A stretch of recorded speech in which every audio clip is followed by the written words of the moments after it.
नमस्कार दोस्तों, स्वागत है आपका न्यूज 80 पर। मैं हूं आपके साथ राहुल राणा।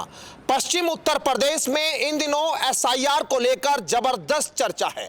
चर्चा कई तरह की है, कहीं पॉजिटिव भी है तो कहीं निगेटिव चर्चा भी है। अखिलेश यादव के बयान को लेकर भी सियासी चर्चा सियासी हलकों में दिखाई देती है। लेकिन क्या पश्चिम उत्तर प्रदेश में एसआईआर का असर है? जाट लैंड है और जाट लैंड में जहां एसआईआर फॉर्म भरे जा रहे हैं और अब इसको लेकर 11 दिसंबर तक तारीख बढ़ा दी गई है। विधायकों को साफ निर्देश दे दिए गए हैं, सभी कामकाज छोड़कर एक सप्ताह तक एसआईआर की प्रक्रिया में सहयोग के लिए कहा गया है। क्योंकि ये इसलिए भी कहा गया है क्योंकि बीजेपी के लोग जो है वो एसआईआर में हाथ नहीं बटा रहे थे और ऐसी शिकायत लगातार नेतृत्व तक गई और बीजेपी नेतृत्व ने ये तय किया कि एसआईआर को लेकर वो अब पूरी तरह से सक्रिय भूमिका में नजर आएंगे। लेकिन जिस तरह से अखिलेश यादव का बयान आया कि एसआईआर के दौरान वोट काटने का काम सरकार कर रही है, लेकिन उसी के उलट मुख्यमंत्री योगी आदित्यनाथ का एक बयान भी सियासी हलकों में बहुत तेजी के साथ चल रहा है। बयान वही कि जिसकी नागरिकता नहीं होगी उनको डिटेंशन सेंटर में डाल दिया जाएगा। लेकिन एसआईआर और नागरिकता ना होना वैसे तो दोनों अलग बातें, लेकिन उत्तर प्रदेश में कुछ लोग इन बातों को एक जगह से जोड़कर चल रहे हैं। लेकिन मेरे साथ तमाम लोग हैं, ये तमाम लोग बैठे हैं, इनके बीच सियासी चर्चा समझेंगे और यही समझने की कोशिश करेंगे कि एसआईआर फॉर्म को लेकर कितना बड़ा असर इनको दिखाई देता है। और 2027 का चुनाव जब है तो 27 के चुनाव से पहले एसआईआर को वो किस तरह से ले रहे हैं, शुरुआत करेंगे यहीं से समझेंगे। आपका क्या नाम है भाई? तैमूर खान बुटराडा। बुटराड़ा से है। पश्चिम यूपी की हवा किस तरह से देख रहे हैं एसआईआर को लेकर आप? जी, प्रोसीजर चल रहा, ठीक चल रहा प्रोसीजर। और बीएलओ घर घर जा कर के फॉर्म भरवा रहे और ख़ुद भी मेहनत कर रहे और जनता भी मेहनत कर रही है। ऐसी बात नहीं है, जनता भी सहयोग पूरा कर रही। इसमें ऐसा कुछ नहीं है भाई, ये तो एक गवर्नमेंट ने जो नियम बना दिया उसके तहत हम सब लोगों को चलना है और उसी के बेस पे ये फॉर्म भरे जा रहे और सब लोग जमा कर रहे बीएलओ के यहाँ। बीएलओ खुद भी घर घर जाके फॉर्म भरवा रहे सबसे। कोई समस्या आ रही है क्या इसमें? किसी तरह की कोई समस्या नहीं है इसमें। हाँ। ये तो एक साधारण सा पर्पोज है गवर्नमेंट का। भाई जो फॉर्म दिया उसमें अपनी डिटेल जो है, अपने पास जो भी पहचान पत्र है या पिछली 2003 की वोटर लिस्ट में नाम है उसकी डिटेल भर दो, अपने पूर्वजों की डिटेल भर दो, अपना छुट्टी। और क्या है इसमें? लेकिन जो एक बयान चल रहा है कि डिटेंशन सेंटर वाला बयान की नागरिकता चली जाएगी, क्या इस चीज़ का डर है किसी को यहाँ? देखो, पहली बात तो मैं इस बात पे कोई कुछ कहना नहीं चाहता। नहीं, बताइए जो बात है। दरअसल में यहाँ क्या है, हिंदुस्तान है ये। हाँ। हिंदुस्तान आज़ाद है।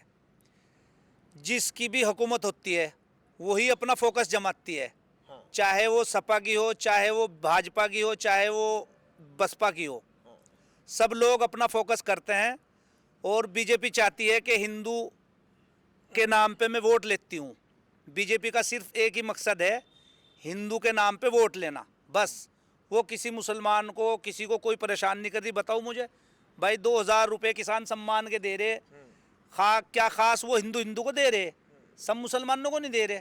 भाई अगर एक घर में मुसलमान 4 हैं, 4 लोग आ रहे खाते में, बताओ मुझे, कोई बता दो पूरे हिंदुस्तान में। लेकिन ये हिंदू के नाम पे वोट लेने की बात फिर कहाँ से आती है, जब आपको लगता है कि वो मुसलमानों के लिए भी हो रहा है? ये तो देखो, गवर्नमेंट का उनका अपना एक फंडा है। अच्छा। अगर वो अपनी गोटी नहीं फेंकेंगे तो फिर वो कामयाबी कैसे हासिल करेंगे? भाई एक तरफ तो जनता है 80%, एक तरफ जनता है 20%, तो उसमें ये 20% लोग तो एक तरफ हो गए, 80% एक तरफ हो गए, तभी तो जाके कामयाबी मिलेगी उन 80% वालों को। और अगर वो 80% वाले बट गए फिर क्या होगा? नुकसान होगा उनका। लेकिन बांट कौन रहा है, वही तो पूछ रहा हूँ, बांट कौन रहा है? अरे भाई, ये बीजेपी वाले ही तो बांटते हैं। अच्छा। और कौन बांटते हैं? बीजेपी वाले बांटते हैं। भाई सपा वाले तो जो है सोचे हैं, सपा वाले हिंदू नहीं, क्या अखिलेश हिंदू है प्योर। हमें तो देखो, सीधी सी बात है भाई, सरकार बहुत अच्छी चल रही और किसी भी रास्ते पे किसी भी टाइम निकल जा, रात को 12 बजे निकल जा, 1 बजे निकल जा, आराम से सुकून के साथ में जा रहे, कोई टेंशन नहीं है। अखिलेश की सरकार में बहुत टेंशन थी हमें, अच्छा। बहुत ज्यादा, हाँ। यकीन मानो बहुत टेंशन थी। कहीं डर लगता था, गाड़ी खड़ी कर दी, लोग नहीं करी, वो भाई देखो लोग लग रहा है इसका, वो भाई लोग देखो लग रहा है, पता लगा वो गाड़ी साफ। अच्छा जी, इस तरह के हालात थे। कहीं मर्डर 4 हो गए, कहीं 10 हो गए, कहीं पुलिस ने सुनवाई कर रही है, पुलिस 24 घंटे अलावा बिल्कुल चौकन्ना खड़ी, चाक चौबंद। लेकिन अब सुविधा है। लेकिन 80-20 की बात जो कह रहे हैं, ये डर कहाँ है? डर किस बात का? डिटेंशन सेंटर की बात क्यों कर रहे हैं फिर लोग?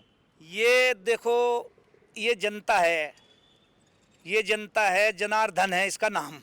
अच्छा, ये चर्चा है क्या? पहले ये बताओ, चर्चा है कि डिटेंशन वाली नहीं है? ये जनता ने फैला रखी। मेरे हिसाब से तो आज तक कोई, मैंने मुख्यमंत्री जी के बयान पढ़े हैं, ऐसी बात आज तक कोई नहीं आई।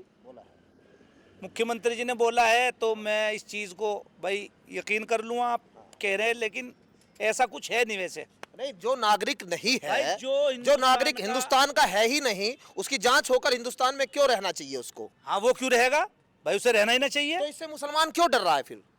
भाई मुसलमान को कहाँ कहाँ नहीं डर है। पहले मुसलमान गोकशी करता था और बहुत सारे इस तरह के काम काज थे उन लोगों पे कि जो वो भूल के अब नए सिरे से अपनी नई जिंदगी गुजार रहे। हाँ, लाइन पे आ गए। चले, मतलब अब जो है अपने अपने काम पे सब लगे हुए हैं। चौधरी साहब, खैर सारी चीजें चली रही है, एसआईआर का फार्म आप लोग भी भर रहे होगे।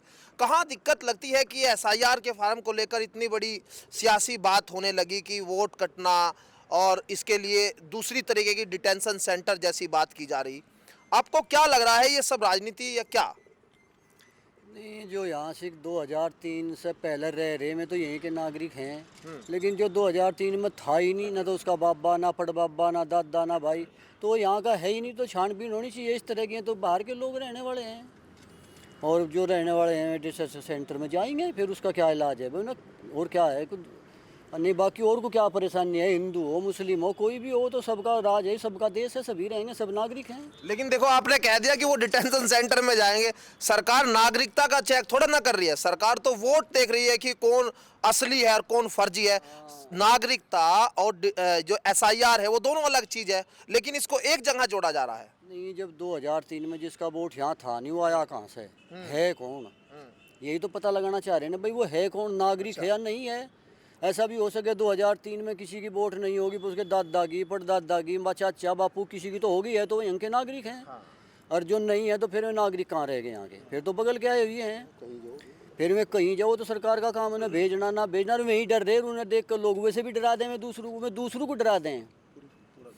मैं तो इसलिए डरा दें ना भाई, ऐसा ना हो वोट कट जाए तो उनके अंदर एक भय बांट दें। बाकी ऐसा कुछ थोड़ा, ये भाई जो यहाँ के नागरिक हैं तो यहाँ के रहेंगे, हाँ, उसमें कौन सी दिक्कत है।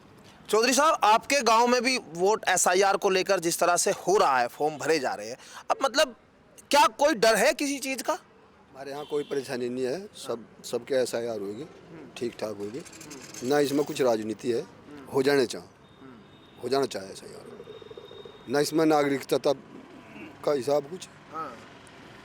एसआईआर एक अच्छा वो है और वो हो जाना चाहिए। तो ये जो मैसेजिंग है, बात मैसेजिंग की है कि जनता के बीच आखिर मैसेज क्या जा रहा है। खैर और लोगों से करेंगे। बाबा जी, आप बताओ थोड़ा सा, एसआईआर फार्म भरे जा रहे हैं, आप लोग भर रहे हैं कि नहीं? बिल्कुल भर रहे। क्या चर्चा है? चर्चा तो कुछ ठीक ठाक है, तो बहुत अच्छी बात है। हाँ, इससे कम से कम कुछ सही जानकारी तो निकलेगी, कौन यहाँ का है, कौन विदेश का है, कौन कहाँ से आ रहा। हाँ, इसमें कोई दिक्कत ही नहीं। मुसलमान तो बिना मतलब के डर रहे, उन्हें सब हर जितनी योजना सबका लाभ उन्हें मिल रहा बराबर। हाँ, तो कोई इसमें दिक्कत की बात थोड़ी है उनके लिए। तो ये सबसे ज्यादा डर मुसलमानों को है या जाटों को भी है थोड़ा बहुत? नहीं, जाटों को बिल्कुल डर नहीं है। मुसलमान भी बिना मतलब के डर रहे, जब वे वहीं के नागरिक है। अच्छा। तो उन्हें कहीं का डर है, उन्हें कोई डर नहीं होना चाहिए। हाँ, उन्हें तो ना है। हाँ, नहीं, पुराने ज़माने से जो लोग हैं यहाँ, उनको क्या दिक्कत क्या है? और फिर खैर वोट की जांच तो होनी चाहिए ना। आपको भी लगता है कि ये जांच जो हो रही है, ये सिर्फ जांच ही इसका मकसद है या कुछ और? सर ऐसा है, ये जांच ही मकसद है, असली और नकली की पहचान करना। और ये होनी चाहिए ज़रूर। जो बाहर के लोग हैं, अवैध घुसपैठिए हैं या कोई ऐसे किस्म के लोग हैं, उन्हें भारत में रहने का कोई हक नहीं है, जो विदेशी घुसपैठिए हैं। और हमारे यहाँ प्रक्रिया बहुत अच्छी चल रही। और हमारे यहाँ फार्म आए, मैं अनपढ़ आदमी हूँ, लेकिन नाम लिख लूँ, पता लिख लूँ, ये थोड़ा देख कर लिख ले। मेरे परिवार में 3 वोट थे, तीनों फार्म में खुद भर के, BLO घर फार्म दे के तीनों भर के और फोटो लगा के तीनों मैं खुद स्कूल में BLO को जमा करके आया खुद। मैं इंतजार नहीं किया वे परसों तरसों आएंगे, नहीं, मैं खुद जाके जमा कर दिए, कोई दिक्कत नहीं है।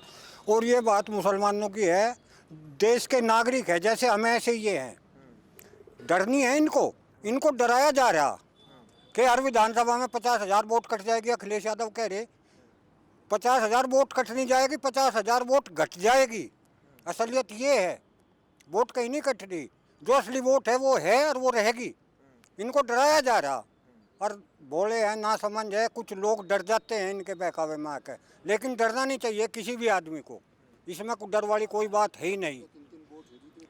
मान लो किसी की वोट यहाँ भी, दिल्ली भी, कलकत्ता भी, कहीं कहीं जगह वोट बनवा रहे थे, तो ये प्रक्रिया बहुत सही है और होनी चाहिए। हम इसका समर्थन कर रहे, सहयोग कर रहे। तो ये जितने लोग हैं, जाट भी बैठे हैं और मुसलमान भी बैठे हैं, और जाटों के और मुसलमानों के बीच का ये माहौल पश्चिम यूपी की आपको फिजा और हवा समझाने के लिए बहुत जरूरी भी है और काफ़ी भी दिखाई दे रहा है। आप तो प्रक्रिया में खूब लगे भी होंगे, आप लोग अपना भी फॉर्म भरा होगा। भाई कुछ लोग कह रहे हैं कि यहाँ ये डेटा जो है ये उन लोगों का जमा हो रहा है जो लोग सरकार के वोटर हैं, कुछ कह रहे हैं कि ये जो है ये एक तरह से वोट काटने की साजिश। आपको क्या लग रहा है कि ये जो वोट प्रक्रिया वो क्या है? राहुल भाई, सबसे पहले तो आपका धन्यवाद। रही बात वोट वाली बात, डर उन लोगों को है जिनकी एक व्यक्ति की 3-3 जगह वोट है, वे 2 कट के तो 1 वोट रह जाएगी सिंगल। सरकार की बहुत ही अच्छी स्कीम है, नंबर 1 की वोट रहेगी, जय वोट ये नंबर 2 वाली है, ये सब खत्म हो जाएगी। रही बात इसमें हिंदू को डर नहीं, जो मुस्लिम है उन्हें डर नहीं। भाई जो यहाँ के मूल निवासी है उन्हें क्या डर है? कोई डर नहीं है। जो बाहर के आए हुए है डर उन्हें है। लेकिन ये डर कहीं, जैसे भाई मुस्लिम भी है आपके, जाट भी है, और जाट मुसलमान ये रालोद का वोट था, अब ये रालोद बीजेपी के साथ है, ये डर वो है क्या कि ये जो अगर इनके वोट बने तो वो असली वोट कहीं निकल कर दूसरे तरीके के ना निकल जाए, रालोद को फायदा ना मिल जाए, बीजेपी को ना मिल जाए, विपक्ष इसीलिए कुछ हल्ला कर रहा है? आपको ऐसा लग रहा है क्या? तो ये तो सियासती बात है। अच्छा, ऊंचे लेवल की बात है, ऊंचे ही लेवल के जो व्यक्ति है, जो नेतागण है, वही जान सके, इस बारे में हम क्या बता सकें। चलिए, ये बात जो है सियासी बातचीत है, लेकिन इस सियासी बात का असर इसलिए बड़ा हो जा रहा है कि यहाँ अब जब SIR चल रहा है तो नागरिकता पर सवाल हो रहे हैं, सवाल इस बात को लेकर हो रहे हैं कि क्या उनकी वोट अब सुरक्षित होगी। यही तमाम सियासी बात यहाँ लोगों के बीच में कर भी रहा हूँ। चौधरी साहब, आप रह जाएंगे, फिर आप बोलेंगे कि पूछा ही नहीं मुझसे, तो बता दो SIR पे क्या दिमाग में आपके? हमारे हिसाब तो ठीक हो रहा है, इसमें कोई दिक्कत नहीं है। और जो ओरिजिनल वोट है वही बनेगी। जहाँ 3-3, 4-4 जगह वोट थी लोगों की, वे सब कट जाएगी, एक ही जगह रहेगी। जहाँ आदमी रहेगा वहीं पर उसकी वोट होगी। तो मतलब सहमति है ना SIR पे? तो ये है पश्चिम यूपी का माहौल, और पश्चिम यूपी में जाट मुस्लिम मिलकर अब SIR के समर्थन में उतर आए हैं। ऐसे में अब जो SIR को लेकर टारगेट BLO को दिया जा रहा है, विधायकों को दिया जा रहा है, दिशा निर्देश मुख्यमंत्री की ओर से दिए गए हैं, उनको लेकर जो तमाम तरह की चर्चाएं हैं वो पश्चिम यूपी के शामली से आप सुन रहे थे। और शामली में अब माहौल जो है वो SIR के पक्ष में नजर आने लगा है। लेकिन ऐसे में सवाल ये खड़ा होता है कि 2027 आते आते ये माहौल किसके पक्ष में होगा? सरकार को इसका लाभ होगा या फिर नुकसान? ये तो विधानसभा चुनाव में तय होगा। वीडियो जर्नलिस्ट गौरव राठी के साथ मैं राहुल राणा, न्यूज़ 18 शामली।